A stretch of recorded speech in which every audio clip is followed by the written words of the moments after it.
yeshia say will learn so etwi so ana se eye adesua nko a ana yebisua me den na emisa eyi me na yeshia so yede bisua de se ne na do me hia wo bose yeshia me de asram ahoro aka ni nyina be ma sara na enei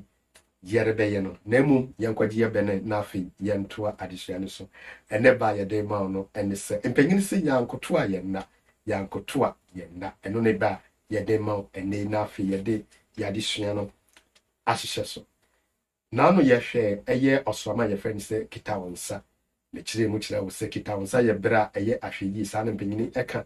na wamfa wonsa ankoka obi ade ene me ma eye asram ahoro enum na aka ni nyina na edikan ne de ema eye osana uko ahemfi ne yeka sana hina na ese ahemfi sika no ona ohweso o mani sika no ona ohweso ende yeka osana ye osramo a sika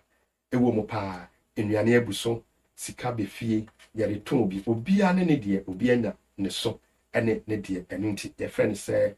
osana afi osramo ewo ho eye ebo bosome ebo bosome eno ena Ntoaso na afi yekọ ehinimi bosome mu na afi ne ewo ho eye bubuo bosome ne twato ewo afini mu ewo Akanfo Asranna so eye nia ye friend say openima na ese opebre no hye ase ano nyedin enunti eye openima ne asa akusi opepon na yekọ yenim enti eyi ne Akanfo Asranna ahodoa yewa mede abrew se uwire efi ya ukọ eye YouTuber ye videos ne bi ewo hono a obenya na wahwe medindi na emisa yi ma ha ye learn so atwi